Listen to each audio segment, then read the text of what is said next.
বনশ্রীতে একটি 10 বছরের শিশু বলাৎকারের শিকার হয়েছে। এই বলাৎকারের যে নিন্দনীয় অপরাধ, এইটাই বাংলাদেশ, স্বাধীন বাংলাদেশের মানুষ কোনোভাবেই মেনে নিতে পারে না। তো প্রিয় বন্ধুরা, আপনারা জানেন এই বাংলাদেশ অলিয়া উলিয়ার বাংলাদেশ, সুফি সাধকের বাংলাদেশ। এই বাংলাদেশে নারী নির্যাতিত হবে, শিশুরা ধর্ষণ হবে, ধর্ষণের শিকার হবে, এগুলো আমরা ইসলামী জনতা মেনে নিতে পারি না। সুতরাং আমাদের সোচ্চার হতে হবে, মাঠে ময়দানে যার যার অবস্থান থেকে দৃঢ় প্রতিবাদ করতে হবে। আমরা বাংলাদেশ সরকারের কাছে কণ্ঠে আহ্বান জানাই, এই যে শিশু ধর্ষিত হলো, ধর্ষণ শেষে হত্যার শিকার হলো এবং বলাৎকার হলো, বলাৎকার শেষে মৃত্যুবরণ করলো, এসব কুলাঙ্গারদেরকে ধরে এনে একদম শিরশ্ছেদ করা উচিত। আমরা দাবি করব বাইতুল মোকাররমের মসজিদের ঘেটে জ্বলন্ত ভাবে, সাক্ষ্য পাবে এবং দৃষ্টান্ত স্বরূপ তাদেরকে জনসম্মুখে এদেরকে শিরচ্ছেদ করা হওয়া উচিত। কারণ এই বাংলাদেশে ঐতিহাসিক আচরণ আমরা মেনে নিতে পারি না, জনগণ এটা মেনে নেওয়া উচিত না। কথিত জামাত ইসলাম ইতিমধ্যেই অনেক বলিয়া উড়াইছে, তারা নাকি ধর্মের লেবাস করে মানুষকে পর্দার ভেতরে ঢুকাইবে, কিন্তু শিশুর আফিসা ছোট্ট একটি বাচ্চা, তার কি অশালীন পোশাক ছিল, একটি বলাৎকারের শিকার হয়েছে যে শিশুটি, তার কি অসমনীয়তা ছিল? আমরা জবাব চাই রাজ্যের কাছে। এরকম হত্যাকাণ্ড, এরকম ধর্ষণ আমরা মেনে নেব না। কি ছিল শিশুর আফিসার, কি ছিল বলাৎকার হওয়া সেই শিশুটির? আমরা বাংলাদেশ ইসলামী ফ্রন্ট এবং বাংলাদেশ ইসলামী সমন্বয়ের যৌথ উদ্যোগে এর তীব্র নিন্দা জানাই, ধিক্কার জানাই। ধিক্কার জানানোর মতো ভাষা আমাদের জানা নেই।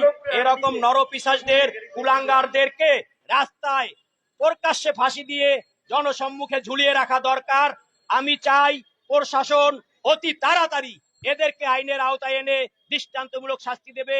বাংলাদেশের স্বরাষ্ট্রমন্ত্রীকে আমি বলতে চাই, এই রকম আইন শৃঙ্খলার অবনতি হলে এইটা কোনো বাংলাদেশের মানুষ মেনে নিতে পারে না। আপনি আইনের প্রতি সদিচ্ছা গ্রহণ করুন। আইনের অপরাধ, যারা আইনের চোখে অপরাধী, তাদেরকে এনে দৃষ্টান্তমূলক শাস্তি দিন। আপনার কাছে আমরা সুবিচার দাবি করি। রাইচার বাবা, রাফিসার বাবা একটি কথা বলছে, আমি বিচার চাই না। এই রাষ্ট্রের কাছে কি বিচার চাইবো? এটা অনেক দুঃখের সাথে, অনেক ভারাক্রান্ত হৃদয়ে বলেছে। এই কথাটার ওজন বাংলাদেশ সইতে পারবে না, কারণ তারা এই আইনের প্রতি শ্রদ্ধাশীল নয়। আইন তাদেরকে সেরকম কোনো ভালো পদক্ষেপ দেখাতে পারে নাই বলেই আজকে তারা নিরাশ হয়েছে। আমরা চাই, আমরা হতাশ না, আমরা চাই স্বরাষ্ট্রমন্ত্রী দৃষ্টান্ত স্থাপন করবে। আজ থেকে রাফিসাই হবে শেষ ধর্ষণের শিকার। আর কোন রাফিসার মতো কোন শিশু, কোন বৃদ্ধ, কোন নাবালিকা কোথাও যেন ধর্ষণের শিকার না হয়, এটা আমি সরকারের প্রতি উদাত্ত আহ্বান জানাবো। আপনারা সকলে যার যার অবস্থান থেকে এই রকম দর্শকদেরকে ধিক্কার জানাবেন, এদেরকে সব সময় থুথু নিক্ষেপ করবেন। কোন দর্শক যেন বাংলার মাটিতে দর্শন করে রেহাই না পায়। সুতরাং আমি আপনাদের উদাত্ত আহ্বান জানাবো, আপনারা এরকম ভালো কাজে সবসময় অংশ নেবেন। আজকের এই আয়োজনের প্রধান অতিথি স্বনামধন্য বিশিষ্ট ক্যান্সার গবেষক অধ্যক্ষ ডক্টর এস এম সরোয়ারের উদ্যোগে আমরা এই সমাবেশে অংশ নিয়েছি।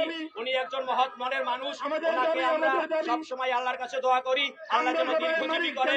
উনি সবসময় কোনো অন্যায় দেখলে ঘরে বসে থাকতে পারে না, উনি সব সময় মাঠে ঘাটে রাজপথে ঝাঁপিয়ে পড়ে। সুতরাং আপনারা আমাদের হাতকে শক্তিশালী করবেন। বাংলাদেশ ইসলামী সমন্বয়, বাংলাদেশ ইসলামী ফ্রন্টকে আপনারা ভালোবাসবেন এবং সবসময় সৎ কাজে সম্পৃক্ত থাকবেন। আমি এই ধর্ষণের সম্পূর্ণ চিত্রটাকে তুলে ধরতে চাই। আমি কবিতার মাধ্যমে এই ধর্ষণের চিত্র আপনাদের সম্মুখে তুলে ধরছি। কবিতার শিরোনাম ধর্ষণ। কবিতাটি আমি বাংলাদেশ ইসলামী ফ্রন্টের নেতৃবৃন্দ এবং স্বনামধন্য বিশিষ্ট ক্যান্সার গবেষক ডাক্তার এস এম সরোয়ারকে উৎসাহ করে বলছি। কবিতার শিরোনাম ধর্ষণ। আমার নাম সৈয়দ ইসমাইল হোসেন জলি। ধর্ষণের নগ্নতায় দিশেহারা জনগণ, আদিম বর্বরতায় অরক্ষিত নারীগণ, ধর্ষণ শেষে আবার অনেককে হত্যা করে কত বড় কুলাঙ্গার, ভেবে চোখে অশ্রু ধরে। পশুরাও হার মানে নর পশুর এ কাজে, হৃদয়ে আঘাত হানে বেদনার ব্যথা বাজে। যত্র তত্র অহরহ অনেকে ধর্ষিত হয়, মহামারী ভয়াবহ, এটা কারো কাম্য নয়। কচি কাঁচা নাবালিকা প্রতিবন্ধী পরে ভাবে, বেড়ে চলে এ তালিকা, কাঁদে সবে আর্তনাদে। বিদ্যাও ছাড়া পায় না ধর্ষকের হাত থেকে, নরপিশাচ হায় না, ঘৃণা করি তাদেরকে। পুলিশি হেফাজতেও অনেকে ধর্ষিত হয়, আইনি লোক হয়েও নীতিগত অবক্ষয়। ধর্মীয় লেবাস করে, হাদিস কোরআন জানা, গোপনে ধর্ষণ করে কিছু কিছু মাওলানা। মন্দিরের পুরোহিতে ধর্ষণের লালসায় মেতে ওঠে কুকীর্তিতে নানাবিধ কায়দায়। শিক্ষকে ধর্ষণ করে সন্তান তুল্য ছাত্রীকে, শকুনের সাবলে ধরে মানবতার ছাত্রীকে। চার্চ গির্জা প্যাগোডায় কারো নাই নিরাপত্তা, মসজিদে মাদ্রাসায় নষ্ট হচ্ছে ব্যক্তি সত্তা। সর্বত্র তামাশা চলে, নাই স্বস্তির নিঃশ্বাস, রক্ষক ভক্ষক হলে কাকে করবে বিশ্বাস। আরো যে কত ধর্ষণ পথে ঘাটে হয় রোজ, নৈতিক অধপতন কয়টার রাখি খোঁজ। ভালোভাবে বেঁচে থাকা সবচেয়ে কষ্টকর, এই কথা নয় ফাঁকা, ভেবে দেখো নিরন্তর। দলবাজি চাঁদাবাজি খুন গুম ও ধর্ষণ সর্বত্র চলছে আজি মানবতার কর্ষণ। জেগে ওঠো জনগণ, সচেতন হও সবে, এটা খুব প্রয়োজন, নইলে বিনাশ হবে। ধর্ষকের দিতে হবে দৃষ্টান্তমূলক শাস্তি, তাহলে থামবে ভবে লম্পটের মৌজমাস্তি।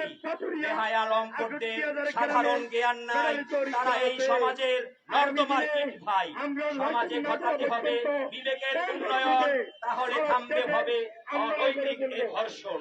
এভাবে মেয়েদেরকে ধর্ষণ কি মানা যায়? যৌন নিপীড়ন থেকে এটা কি নিস্তার চায়? লম্পট ধান্দাবাজে দেশকে করেছে গ্রাস, দেখি আর মরি লাজে, নৈতিক এ সর্বনাশ। আসলে দেশ চলে মিথ্যা তর্জন গর্জনে, দেশ যাচ্ছে রসাতলে জঘন্যতম ধর্ষণে। মানবতা যাচ্ছে জলে, কারো কোনো হুঁশ নাই, এসআই জনি বলে ধর্ষকের ফাঁসি চাই।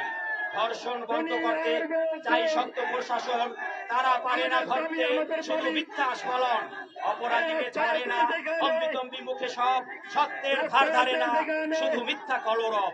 মা বোনকে রক্ষা করো, দিও না মুখে ঝামটা, সবে মিলে টেনে ধরো ধর্ষণের লাগামটা। ফাঁসি কার্যকর করা সময়ের দাবি ভাই, সূচি হোক এই ধরা, ধর্ষক মুক্ত দেশ চাই। ধর্ষণের পাশাপাশি যত সব মন্দ কাজ বন্ধ হলে সবে বাঁচি, বিশুদ্ধ হবে সমাজ। ধর্ষকের করে ভাবে কঠোর হবে দমন, এর সুরে পরিষবে বন্ধ হোক এই ধর্ষণ। সবাইকে অসংখ্য ধন্যবাদ। এই ধর্ষণ বিষয়ে কবিতাটি তাৎপর্য যদি আপনারা বোঝেন, তাহলে এই বাংলাদেশ থেকে ধর্ষণ নির্মূল হবে। আপনাদের সবাইকে ধন্যবাদ। আসসালামু আলাইকুম ওয়া রাহমাতুল্লাহি ওয়া বারাকাতুহু।